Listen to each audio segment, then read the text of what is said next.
საღამოშვიდობის ეს გადაცემა ჰეშთეგია. დღევანდელ გადაცემას წავიყვანთ ჩვენ მალხაზ რეხვიაშვილი და მარი ბოლქვაძე. გამარჯობა და გაგაცნობთ თემებს, რადგან დღევანდელ გადაცემაში უნდა ვისაუბროთ. პირველი ჰეშთეგი იქნება პოლიტიკური პოლარიზაციას ზუგდიდში მომხდარ ფაქტს უნდა გამოვეხმაუროთ, მოკლედ საინტერესო თემაა. არჩევნები ახლოვდება და დაძაბულობა იმატებს, ვინ, რატომ და როგორ აპირებს არჩევნების მოგებას და რატომ არის წინასაარჩევნო გარემო ტრადიციულად დაძაბული.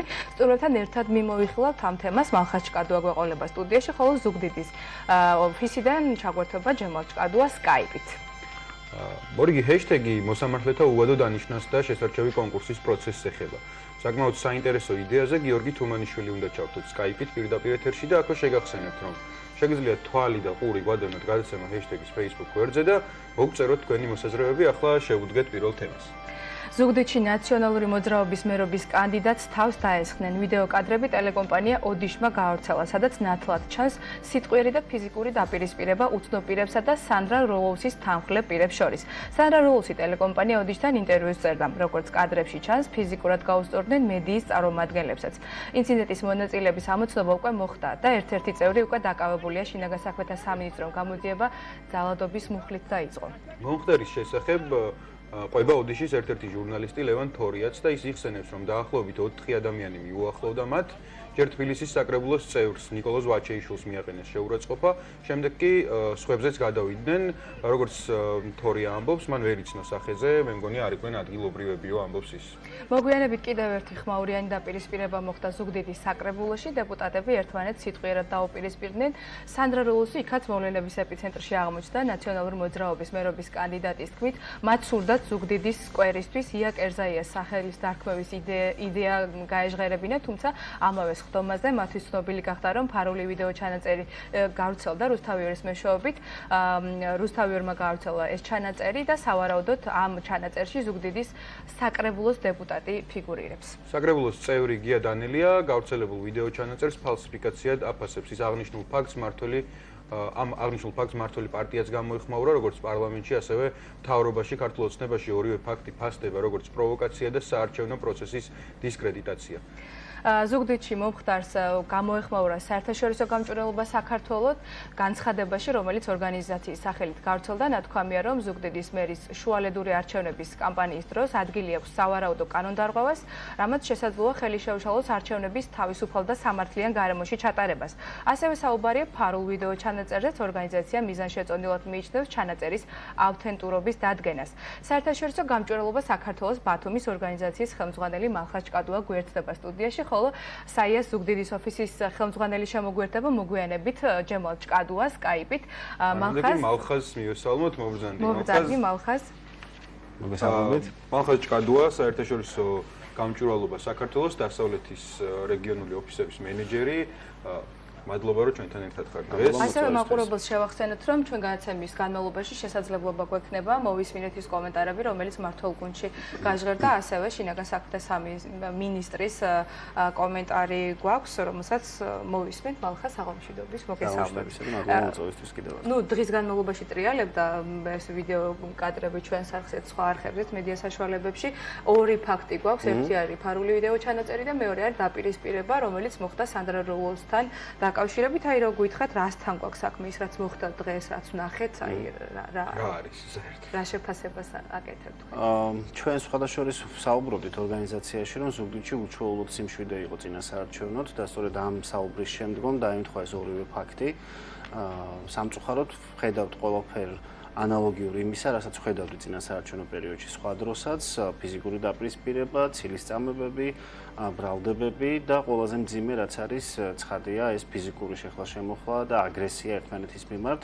მე მინდა მაყურებელს უთხრა, რომ გარკვეული წვრილი, არც ისე მნიშვნელოვანი, ასე ვთქვათ, შეხლა-შემოხლა იყო რამდენიმე ფაქტი, ასე ვთქვათ, ზუგდიდის ტერიტორიაზე მანამდეც, თუმცა ასეთ, ასე ვთქვათ, მასშტაბურ დაპირისპირებამდე არ მისულა არც ერთი მათგანი. სამწუხაროდ დღეს რაც ვნახეთ, იყო აბსოლუტურად კანონგარეშე ქმედება, რომელსაც სჭირდება სწრაფი რეაგირება და მართალია ჩვენ ვნახეთ, რომ შინაგან საქმეთა სამინისტრომ ერთ-ერთი მონაწილე პირი დააკავა, თუმცა ფაქტია ისიც, რომ სხვა საქმეები, რომელიც უკავშირდება პარტიულ ნიშნით, ასე ვთქვათ, პოლიტიკური ნიშნით დაპირისპირებას, სხვა საქმეები ხშირ შემთხვევაში არის თქო თაროზე ჩამოდებული, ამიტომ მოუწოდებ ჩვენ მათ კიდევ ერთხელ რომ იმოქმედონ პროაქტიულად, მიიღონ მონაწილეობა პრევენციულ ღონისძიებებში და რა თქმა უნდა უკვე მომხდარი სწრაფად გამოიძიონ, რათა არ გაჩნდეს კითხვის ნიშნები, ისედაც გაჩენილი კითხვის ნიშნები არ გაძლიერდეს, ასე ვთქვათ, შინაგან საქმეთა სამინისტროს ქმედებასთან დაკავშირებით.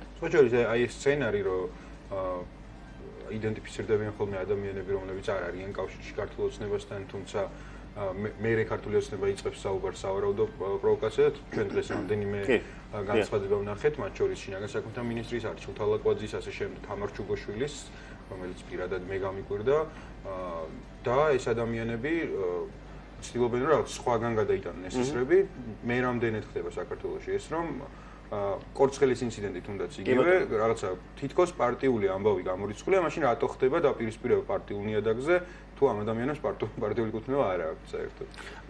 მე ვფიქრობ რომ ზოგადად აი ეს პრობლემატური საკითხი ზუგდიდში გაცილებით დიდი ინტენსივობით იჩენს ხოლმე თავს, იმიტომ რომ საზოგადოების გარკვეული ნაწილისთვის ზუგდიდი დღემდე ასოცირდება ნაციონალურ მოძრაობის ერთ-ერთ მხარდამჭერ ქალაქად და შემდგომ აქვე არიან ის ადამიანები, რომლებიც თავს თვლიან მსხვერპლებად წინა ხელისუფლების მოქმედებებისა და ხშირ შემთხვევაში ჩვენ ვხედავთ პერიოდულად წინასაარჩევნო დაპირისპირებებს. თუმცა თანმიმდევრულობა რო იყოს ამ ყველაფერში, ხომ, ანუ ჩვენ რო ვხედავდეთ პერმანენტულ აქციებს, თქვათ ან რაღაც სხვა ტიპის დაპირისპირებებს. ეს ყველაფერი მაინც და მაინც წინასაარჩევნო პერიოდში აქტიურდება ხოლმე, რაც აჩენს იმ სეჭოს, რომ ესკალაცია გარკვეულწილად და ეს კონფრონტაციის მუხტის გაღვივება არის, რა თქმა უნდა, დაკავშირებული წინასაარჩევნო პერიოდთან და ყველაფერს მივყავართ იქითკენ, რომ თუ ასე გაგრძელდა, ცხადია თავისუფალ გარემოს და ეს რაღაცა კონკურენტულ გარემოს წინასაარჩევნო პერიოდში ძალიან დიდი საფრთხე დაემუქრება.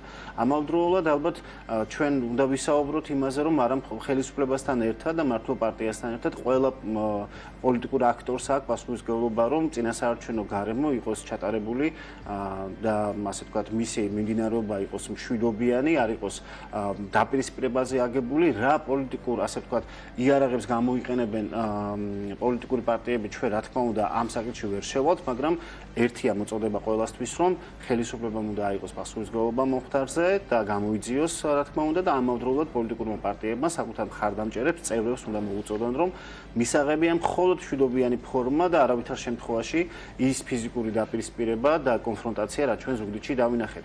სამწუხაროდ ზუგდიდმა კიდევ ერთხელ, ასე ვთქვათ, დაამახსოვრა საზოგადოებას თავის სწორედ ამგვარი დაპირისპირებით, მაშინ როდესაც არსებობს საზოგადოებაში ალბათ მზაობა და მოთხოვნაც, რომ წინასაარჩევნო გარემო იყოს მშვიდობიანი და ეს არ იყოს რაღაც აპოკალიპტური მოვლენა, მორიგი აპოკალიპტური მოვლენა ქართულ პოლიტიკაში. მალხაზ, კიდევ ერთი ხმაურიანი ფაქტი, რომელიც დღეს ზუგდიდში, ასევე ზუგდიდში მოხდა, იყო ფარული ჩანაწერი. გავრცელდა ტელეკომპანია რუსთავიორის ეთერით, გავრცელდა ფარული ვიდეო ჩანაწერი, სადაც ჩვენი ინფორმაციით და გავრცელებული ინფორმაციით ფიგურირებს ზუგდიდის საკრებულოს დეპუტატი.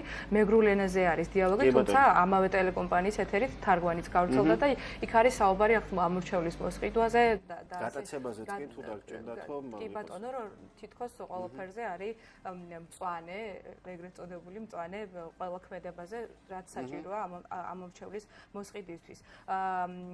აი ავთენტურობაზე საუბრობდით თქვენ განცხადებაში. რამდენად მნიშვნელოვანი არის რომ დადგინდეს ავთენტურობა, შინაარსის ავთენტურობა და აი ამ ყველაფრის მიუხედავად ავთენტურობა დადგინდება, არ დადგინდება, რა პასუხი გვექნება.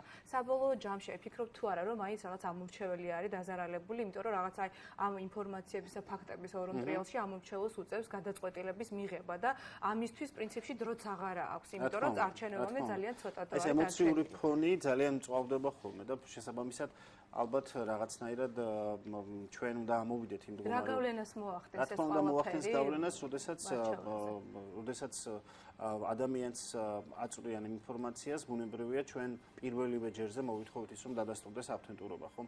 თავისთავად ის საუბრის შინაარსი არის ძალიან მძიმე და ცხადია თუ ავთენტურობის შემდგომ უნდა დაიწყოს რეალურად მოკვლევა ამ საქმეზე, სულ მცირე უნდა დაიკითხონ ეს ადამიანები, რასთან გვაქვს საქმე საერთოდ, ეს არის პოლიტიკური დაკვეთა მხოლოდ თუ რაღაცა სხვა ქმედებებიც მოყვა ამ ყველაფერს.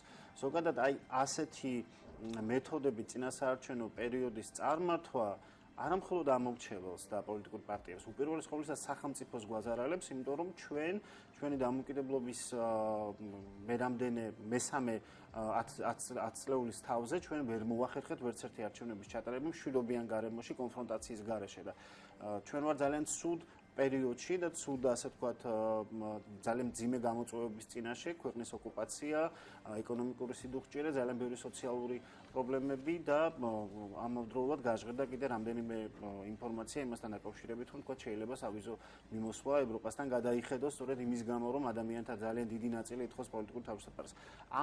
მე ვფიქრობ, რომ ალბათ ყველაზე მთავარია, რომ პოლიტიკურ ელიტას ჰქონდეს თანხმობა იმაზე, რომ თამაშის წესები არის დადგენილი, მშვიდობიანი, კანონიერი და არ შეიძლება თქვათ რაღაცა ტიპის ისეთი მიუღებელი მეთოდები იყოს წინასაარჩევნოდ გამოყენებული. ცხადია, ყველა ცდილობს საკუთარი ამორჩევლის მობილიზაციას და მხარდამჭერების მობილიზაციას და ეს არის აბსოლუტურად კანონიერი ქმედება, მაგრამ მაშინ თუ დადასტურდა, რომ ამ ადამიანმა ნამდვილად მიიღო ვიღაცა პარტიული ლიდერებისგან გარკვეული მითითება ამ შესაძლო დანაშაულ ქმედებების განხორციელებასთან დაკავშირებით ეს რა თქმა უნდა მეტია ვიდრე წინასაარჩევნო აგიტაცია ან მიმხრობა ამა თუ იმ გადაუწყვეტელი მოქალაქეს. ამიტომ პირველ რიგში რაც საზოგადოებას ქვეყანას გვჭირდება არის ცალსახა შეთანხმება იმაზე რომ მშვიდობიანი მეთოდებით უნდა იყოს მხოლოდ მშვიდობიანი მეთოდებით უნდა იყოს გამოყენებული წინასაარჩევნო პერიოდში. სხვა შემთხვევაში ჩვენ ვიქნებით მუდმივად ამ ჩაკეტილ წრეში, სადაც ნაციონალური მოძრაობა ოცნებას აბრალებს პროვოკაციას, პირიქით შემდგომ 2 საათის შემდგომ ოცნება აბრალებს ამ პროვოკაციის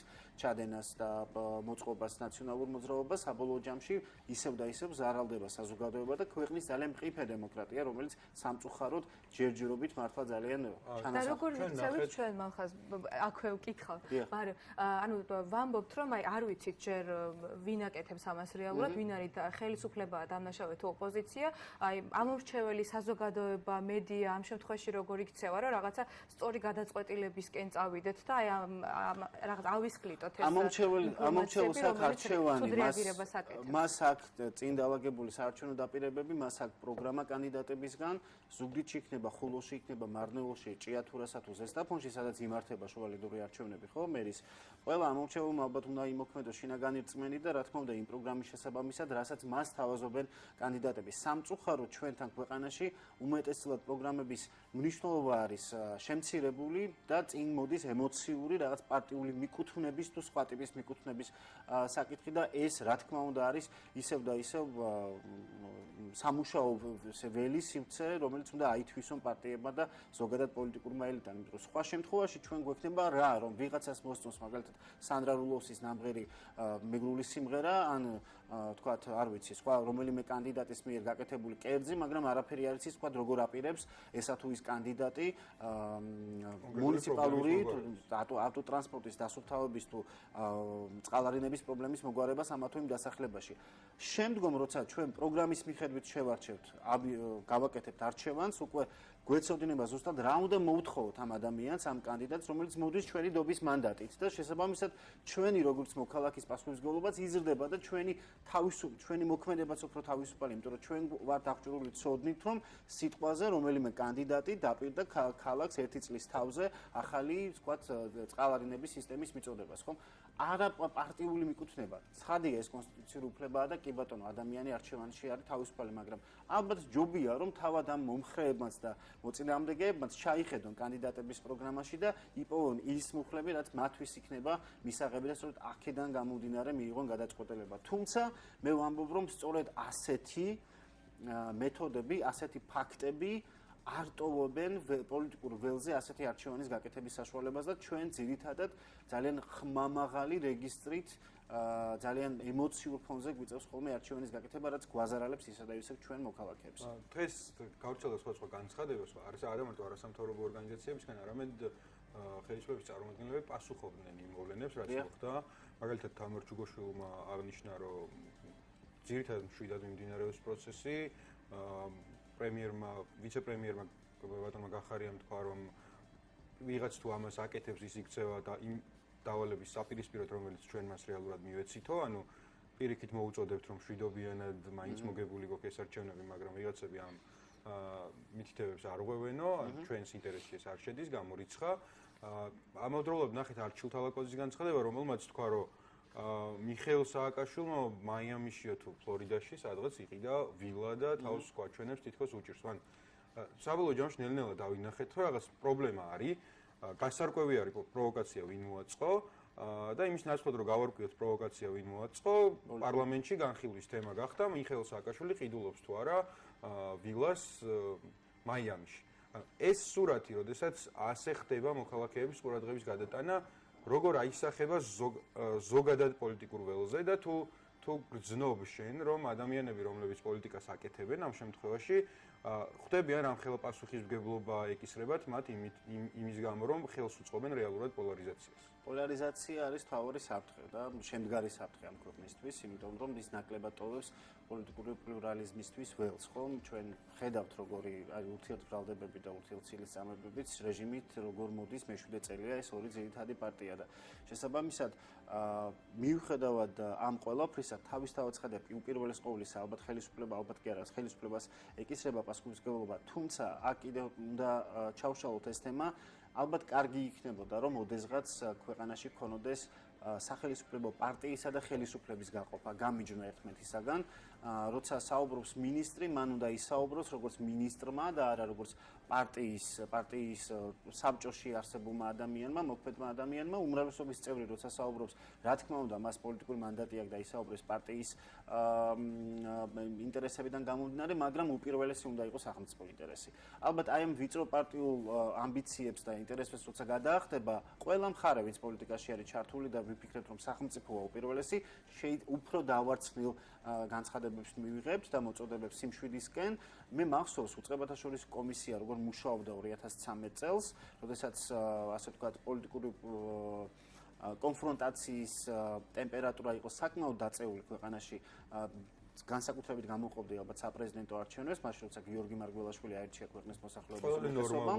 ყველაზე ნორმალური არჩევნები იყო, მაშინ უწყებათა შორის კომისიამ დააგზავნა სპეციალური დირექტივები, მითითებები უწყებებთან, რათა მომხდარიყო სწორედ პრევენცია ისეთი ღონისძიებებისა, როგორც არის ადმინისტრაციული რესურსის გამოყენება, ამორჩევის ხმის მოსყიდვა და ბევრი სხვა უკანონო ქმედება, ხო?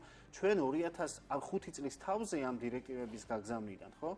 ამდენი არჩევანის შემდეგ 2018 წელს მივიღეთ ყველაზე ცუდი წინასაარჩევნო პერიოდი ქვეყანაში 2012 წლის წინასაარჩევნო პერიოდთან ერთად.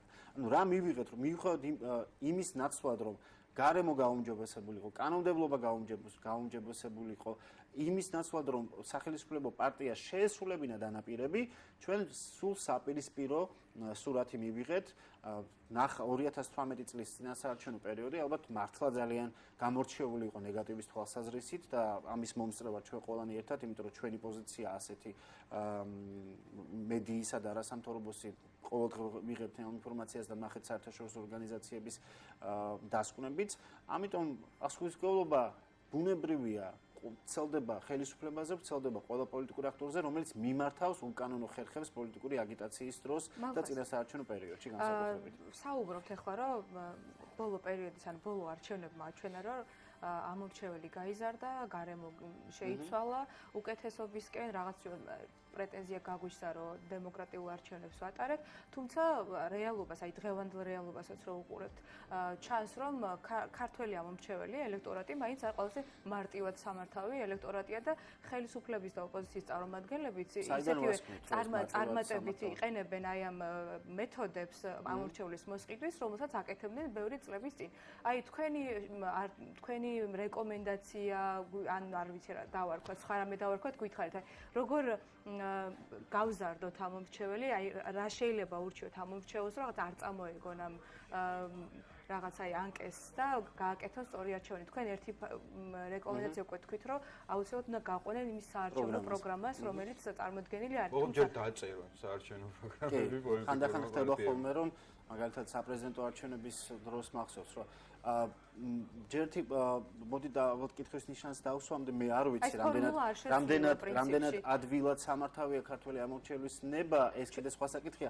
ხელისუფლება რა გამოიყენა? ემოციური ამორჩეველი, ასე ვიტყოდი მაშინ, იმიტომ რომ ჩვენ გვახსოვს რა გზები გამოიყენა, რა გზებს მიმართა, გავიგე კითხვა, მადლობა.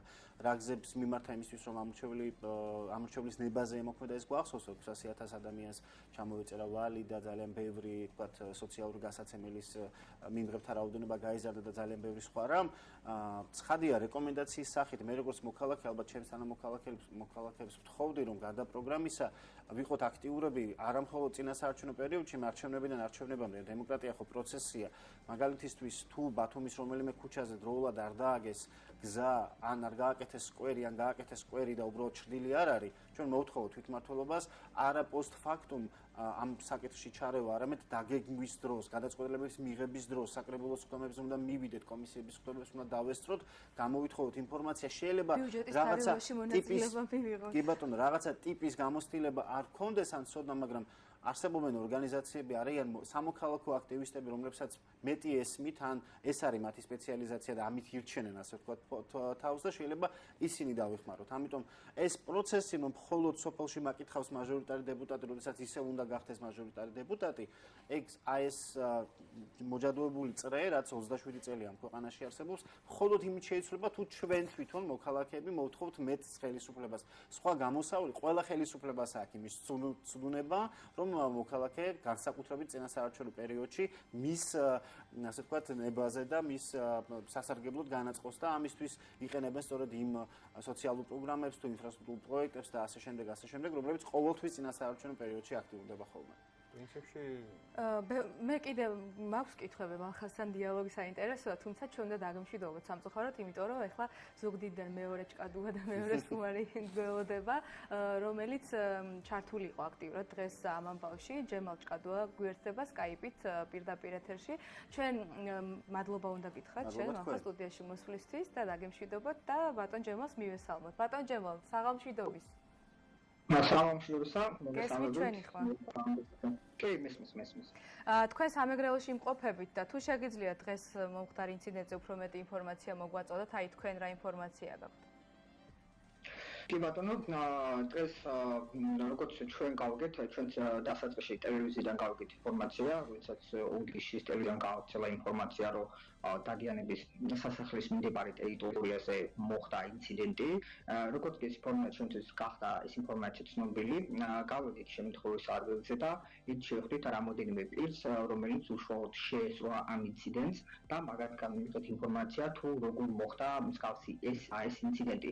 როგორც ჩვენთვის გახდა ცნობილი, მიმდინარეობდა ერთ-ერთი უდიშის ტელევიზიის ერთ-ერთი გადაცემის ჩაწერა, რა დროსაც რამოდენიმე პირი მოვიდა შემთხვევის ადგილას, ჩაწერა მიმდინარეობდა და მოუსწხოვა ამ ადამიანებს დაეტოვებინათ ეს ტერიტორია, რასაც მოყვა, როგორც თქვენც ნახეთ ალბათ, რასაც მოყვა ფიზიკური დაპირისპირება, ასევე შედეგად მოყვა კიდე სიტყვიერი დაპირისპირება და რამოდენიმე დროის შემდეგ ასევე გამოცხადებული იქნა ადგილზე პოლიციის თანამშრომლებიც. და ამაზე როგორც მოხდება დაუწყია სისხლის სამართლის საქმე და დაკარგულია ერთი პირი. დღეს ზუგდიდი პოლიტიკურ ეპიცენტრში აღმოჩნდა, იმიტომ რომ მეორე ამბავიც მოხდა ზუგდიდში, სადაც ფარულ ჩანაწერზე გვაქვს უკვე საუბარი. მე ასე თუ ისე ჩვენმა მაყურებელმა ეს ამბები იცის, მე თქვენი შეფასება მაინტერესებს, რას იტყვით განვითარებულ მოვლენებზე, როგორც ფარულ ჩანაწერებზე, ასევე მომხდარ ფიზიკურ დაპირისპირებაზე და ზოგადად ადგილობრივ არასამთავრობო სექტორში და მედიაში და ამ მომრჩევლებში, ადამიანებში, რომთანაც თქვენ გაქვთ ყოველდღიური შეხება, რა რეაქცია მოჰყვა ამ მოვლენებს? რაც ბოლო ამ დღევანდელ დღესაც მოხდა ინციდენტი, რამოდენიმე ინციდენტი იყო, როგორც თქვენთვისაც ერთი პირველი იყო დადიანების მუზეუმში, მეორე ინციდენტი მოხდა, როგორც თქვენ ახსენეთ, ფარულ ჩანაწერთან დაკავშირებით და მესამე ინციდენტი იყო ეს, რაც მოხდა დათჩენ მიხეილით ზუგდიდის მუნიციპალიტეტის საკრებულოს ხდომაზე მოხდარი ფაქტი. რა თქმა უნდა, აღმოსავლეთის სახის ფაქტები არ უნდა ხდებოდეს და განსაკუთრებით მაშინ, როდესაც ჩვენ რამოდენიმე დღეში უნდა ჩავატაროთ ადგილობრივი თვითმმართველობის არჩევნები. შესაბამისად, ყოველივე ეს ქმედება, რომელიც ხდება, არ უნდა ხდებოდეს, ვინაიდან შესაძლოა ამან ზეგავლენა მოახდინოს ამ მომრჩევლის თავისუფალ ნებაზე და იმისათვის, რომ ეს არ მოხდეს, ამიტომ საჭიროა, რომ წინასაარჩევნო კამპანია აბსოლუტურად თავისუფალ საარჩევნო გარემოში მიმდინარეობდეს, ისე რომ ყველა ამ მომრჩეველს მიიღოს შესაძლებლობა მიიღოს ინფორმაცია იმ კანდიდატებისაგან, რომლის არჩევა მათ მოუწევთ 2019 წლის 19 მაისს. ბატონ ჯემალ, თქვენ ადგილზე მუშაობთ და აი დღევანდელი ფაქტები მედიით გაჟღერდა, თუმცა მანამდე თუ იყო რაღაცა შემთხვევები ან ცდილობები ხელის შეშლის, იმიტომ ზუგდიდი ძალიან ცხელი წერტილი არის წინასაარჩევნოდ, იმიტომ რომ შუალედური არჩევნები ჩვენ გვაქვს სხვა რაიონებში, სხვა მუნიციპალიტეტებშიც, თუმცა რაღაც ზუგდიდი აღმოჩნდა ეპიცენტრი. მანამდე ყოფილა რამე მცდელობა, მსგავსი ფაქტი თუ ყოფილა და როგორ მიმდინარეობს ზოგადად წინასაარჩევნო პროცესი ზუგდიდში, რო გითხრათ? ბატონო, მოგახსენებთ, ბოლოს ჩვენ როგორც კი დაიწყო წინასაარჩევნო განმე როგორც წინასაარჩევნო განმოხმაკვიდებით და რამოდენიმე ბოლო დღეების განმავლობაში რამოდენიმე ინციდენტს ჰქონდა ადგილი, სადაც დაუშვათ სოფელ ნარაზენში, რომელიც წარმოადგენს ზუგდიდის მუნიციპალიტეტის ერთ-ერთ თემს, მოხდა დაპირისპირება ნაციონალური მოძრაობის გაერთიანებული ოპოზიციის პარტიის წარმომადგენლებსა და პოლიციის შორის, რადგანაც ამ შემთხვევაში მოხდა 3 პირის დაკავება და აღნიშნული პირების მიმართ სასამართლომ გამოიტანა ადმინისტრაციულ პირებს სასამართლომ დააკისრა ადმინისტრაციული სახელი. აღნიშნულ საკითხს ჩვენ სწავლობთ, ჩვენს ანგარიშში აუცილებლად მოხდება, რომელიც უახლოეს დღეებში იქნება გამოყენებული, სადაც ჩვენი შეფასება იქნება ამ საკითხთან დაკავშირებით, თუ როგორ წარიმართა ეს პროცესი. საერთოდ პირის რომელიც დაკავებაც მოხდა, ეს გადაწყვეტილება ასევე გასაჩივრებულია ქუთაისის სააპელაციო სასამართლოში, თუმცა როგორც ჩვენთვის არის ცნობილი, ჯერჯერობით ქუთაისის სააპელაციო სასამართლოს ამ პირის დაკავებასთან დაკავშირებით საქმე არ განხორციელებს, გადაწყვეტილება არ არის მიღებული. იგივე დაუშვათ მოხდა ინციდენტი ჩიხაშკარში, როდესაც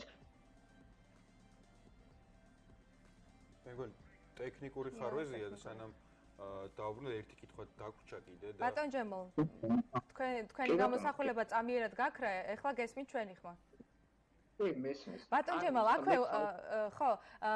აქვე კითხავთ ვარემ სანამ გვაქვს შესაძლებლობა, დღეს მედია საშუალების წარმომადგენლებიც, ტელეკომპანია ოდიშის წარმომადგენლებიც მოყვნენ რაღაც აი ამ გაუგებრობაში და ფიზიკურ დაპირისპირებაში. საია როგორც წესი ჩართული არის ამ ამბავში. ამ შემთხვევაზე რომ მოგვიყვეთ, იყო პირდაპირ აგრესია მედია საშუალების წარმომადგენლებზე თუ ისინი უბრალოდ რაღაც სიტუაციის შემსწრეები იყვნენ და რაღაც 15 წუთიან გაუგებრობას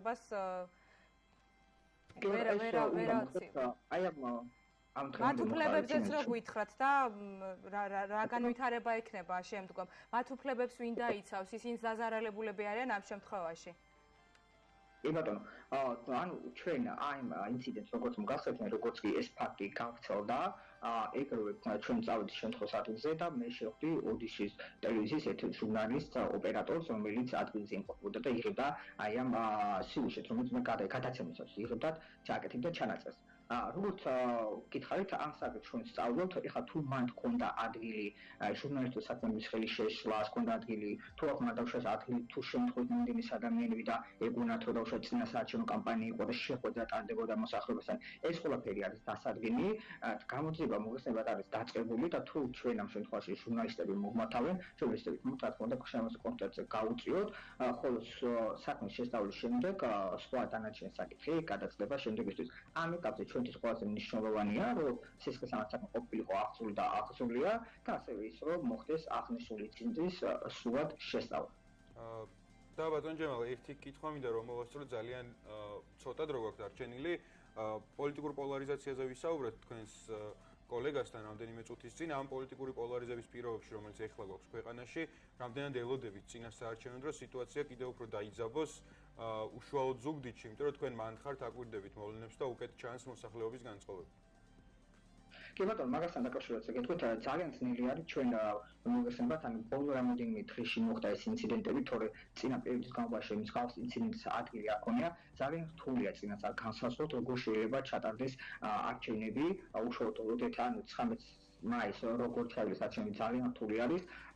ის ინციდენტები, რაც მოხდა, ჩვენ ხედავთ, რომ ეს იყო წინასაარჩევნო კამპანიის დროს, ხოლო უშუალოდ შემდგომ არჩევნების დღეს როგორც წაიმართება პროცესი და იქნება თუ არა ინციდენტი, ამის განსაზღვრა ძალიან ძნელი არის.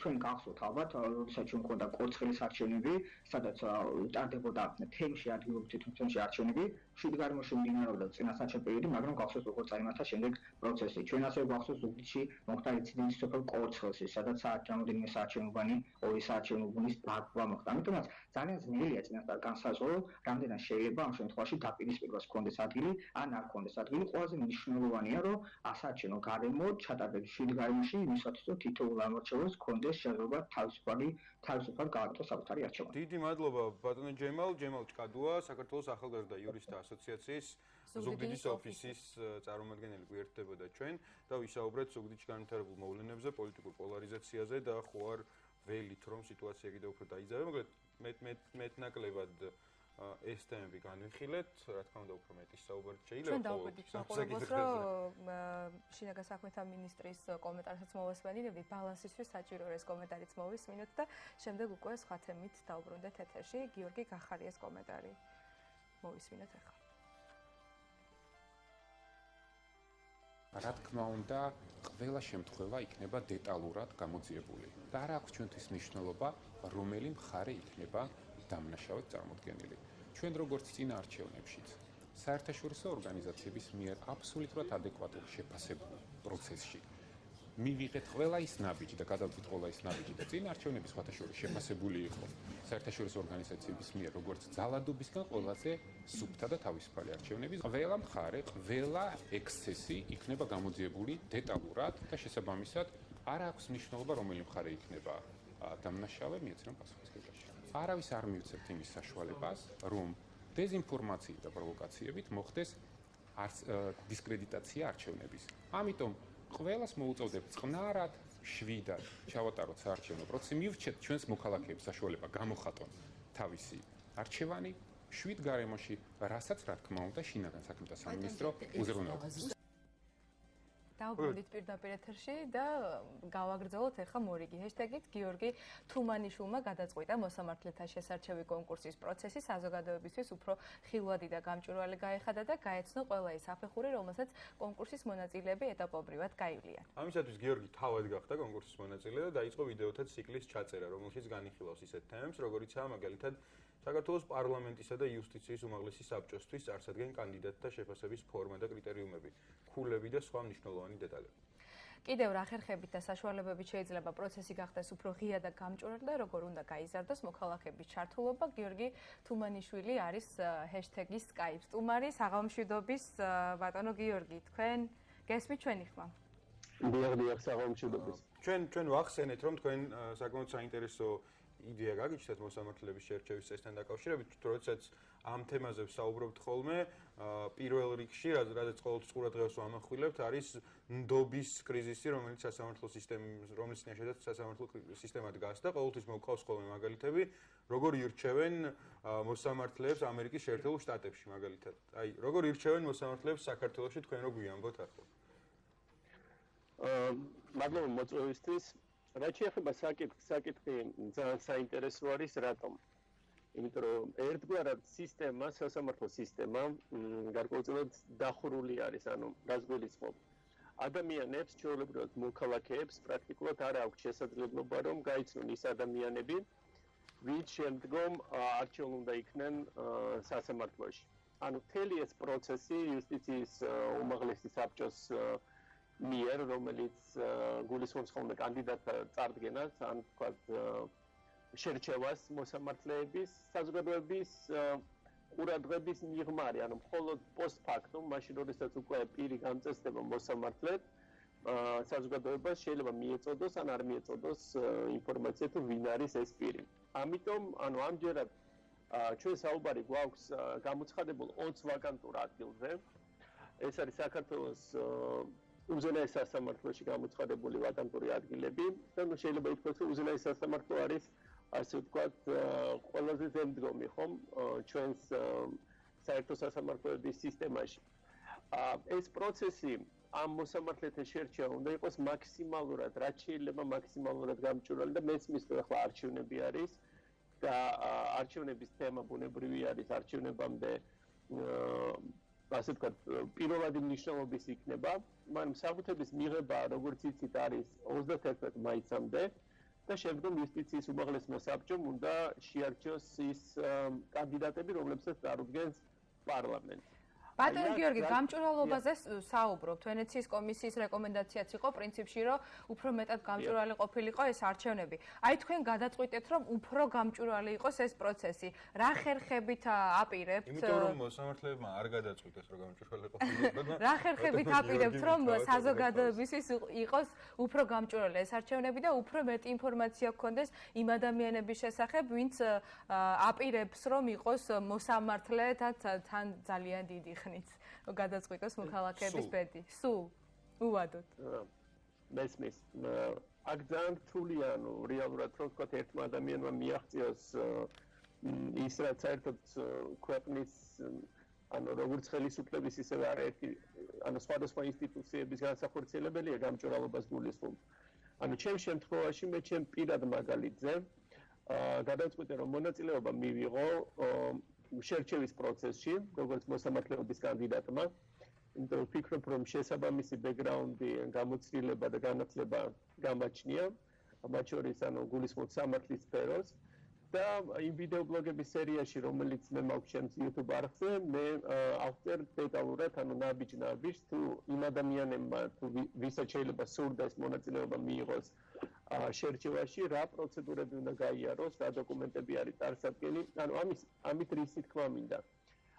ზოგადად ჩვენ ვიცით, რომ შესაძლებელია ყველაზე დიდი ალბათობით შერჩეული იქნეს ის 20 ადამიანი, რომელიც შესაძლებელი არის ხელისუფლების მიმართ, ან თქვათ პოლიტიკურ პარტიათა, ამა თუ პოლიტიკური პარტიის მიმართ იყოს ლოიალური, არსებული სისტემის მიმართ ლოიალური, იმიტომ რომ რეალურად ძალიან სანუკარულ უკმა არის უზენაეს სასამართლოს კონტროლი. ის ძალა იქნება ეს თუ ჯგუფი იქნება თუ პოლიტიკური პარტია თუ სისტემა, რომელსაც აქვს გარკვეული ბერკეტი ან კონტროლი მოსამართლეებზე, შეიძლება ითქვას, რომ ის მართავს სასამართლო ხელისუფლებას, ხო? ზუსტად ამიტომ მე ვთვლი, რომ ჩემ მაგალითზე მე ასევე მოუწოდებ სხვა კანდიდატებს, რომ მაქსიმალურად საჯაროდ განახორციელონ ამ შერჩევის პროცესში მონაწილეობა, თუ მათ სურთ, რომ მიიღონ მონაწილეობა. და იუსტიციის საბჭოს ექნება რამოდენიმე არჩევანი, ჩემ შემთხვევაში. ერთი იქნება ის, რომ ვთქვათ, მან დაუსაბუთებლად წარადგინოს გარკვეული 20 ადამიანი პარლამენტს და პარლამენტმა შეიძლება შემდგომ მათ კენჭი უყაროს, ან მეორე ვარიანტია, რომ მათ ესე დაასაბუთონ. დასაბუთების შემთხვევაში მათ უნდა დაასაბუთონ, თუ რატომ თითოეული იმ 20-დანი თუ სიაში მე არ ვიქნები, რატომ, რა კრიტერიუმით, რამდენი ქულით, ასე ვთქვათ, და რა პრინციპით არის. ბატონო გიორგი, ზუსტად კრიტერიუმებს ბოდიში გაწყვეტინებთ, მაგრამ ესეც ძალიან მნიშვნელოვანი თემა.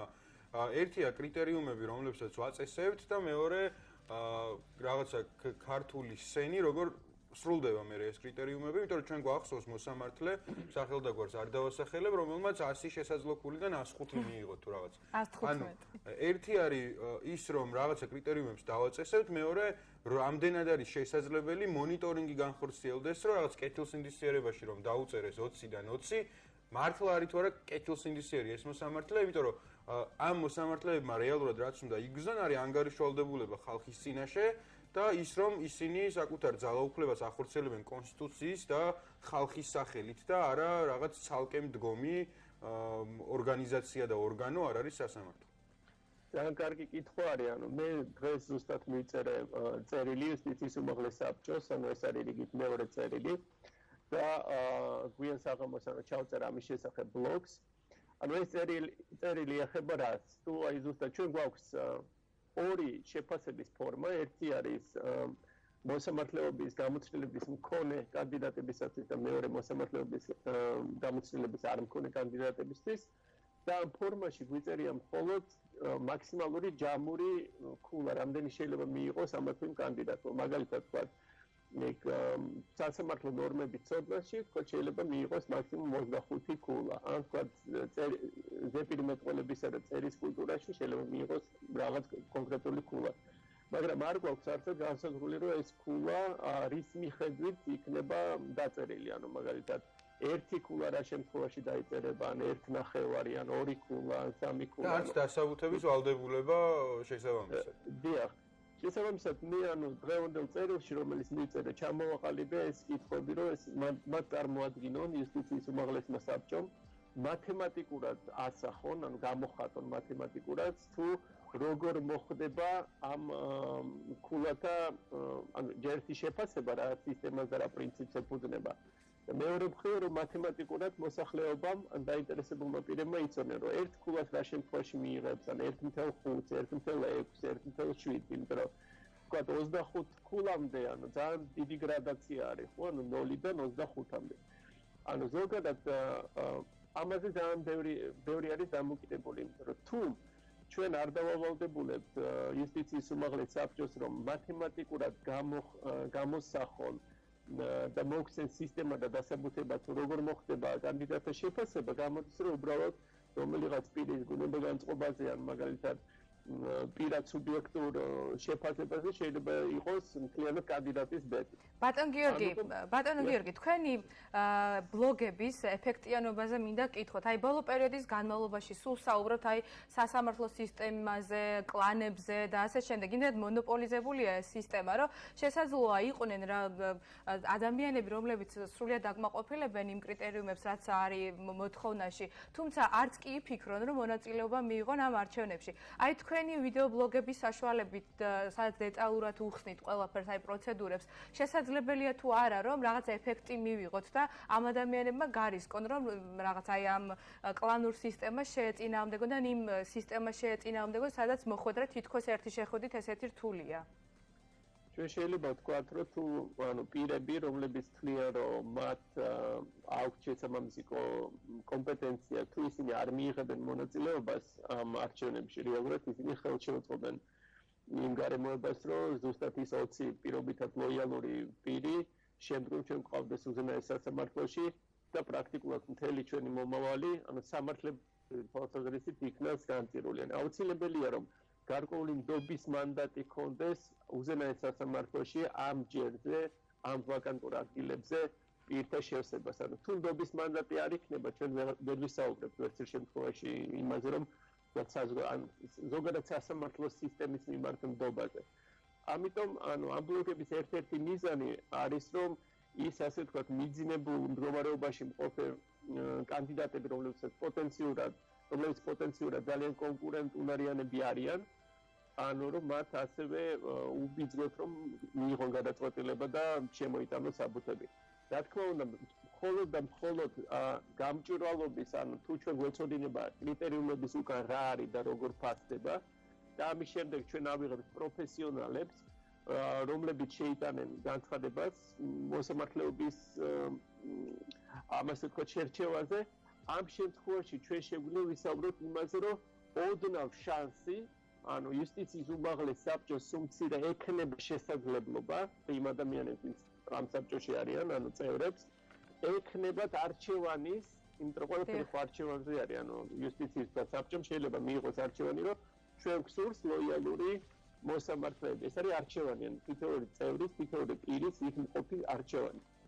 ამიტომ მათ უნდა მიეცეთ, ჩვენ უნდა მიეცეთ შესაძლებლობა, რომ კომპეტენციის, კვალიფიკაციის გამოცდილებაზე დაყრდნობით მათ ჰქონდეთ შესაძლებლობა, რომ კიდევ ერთხელ დაუსვან საკუთარ თავს კითხვა, რომ სურთ თუ არა მათ ის სასამართლო, რომელიც იქნება მართული. თუ არ სურთ, მაშინ მათ უნდა ჰქონდეთ შესაძლებლობა, რომ აირჩიონ კვალიფიციური, კომპეტენტური ადამიანები, რომლებიც კეთილსინდისიერი რაც მთავარია. ანუ მთავარი არის აქ რამოდენიმე მომენტი, ანუ პოლიტიკური ასე ლოიალობა არც ერთ ანუ თუ მოსამართლე არის პოლიტიკურად ლოიალური, ანუ ეს ნიშნავს იმას, რომ ის არის მართული, ან იქნება მართული. ამიტომ ჩვენ საუბრობთ დამოუკიდებელ პირებზე, რომლებსაც არ აქვთ არც არავისი ვალი, ანუ პოლიტიკურად გულისხმობ, აქვთ საკუთარი თვითმყოფადობა, საკუთარი პროფესიონალიზმი და რომლებიც ნებისმიერი ხელისუფლების პირობებში იქნებიან საქმის მიმართ დამოუკიდებლები. მთავარი კრიტერიუმი ეს უნდა იყოს, ხო, რომ ადამიანს ან მოსამართლეს უნდა შეეძლოს ნებისმიერი გადაწყვეტილების კანონმდებლობაზე დაფუძნების და შინაგან რწმენაზე დაფუძნების მიღება. ამას ვერ მხოლოდ მივიღებ. იმედი უნდა დავიტოვოთ ბატონ გიორგი, რომ ესეთი მოსამართლეები გვეყოლება. ჩვენ დრო ამოიწურა სამწუხაროდ უნდა დაგემშვიდობოთ და ძალიან დიდი მადლობა გითხრათ გადაცემაში მონაწილეობისთვის და ესეთი კარგი იდეის გაჟღერებისთვის. წარმატებას გისურვებთ თქვენ, მაყურებელს კი შევახსენეთ, რომ გიორგი თუმანიშვილი სამართლის სპეციალისტი იყო ჩვენი გადაცემის სტუმარი. დღეს მე მგონი კაი ჰეშთეგები გამოგვივიდა მალხა საინტერესო. კი, კარგი ჰეშთეგები იყო, ნამდვილად. კიდევ უფრო საინტერესო ჰეშთეგები გვექნება ხვალ. საღამოს 7 საათზე დაგველოდეთ და რა თქმა უნდა ვიყურეთ. ნახვამდის.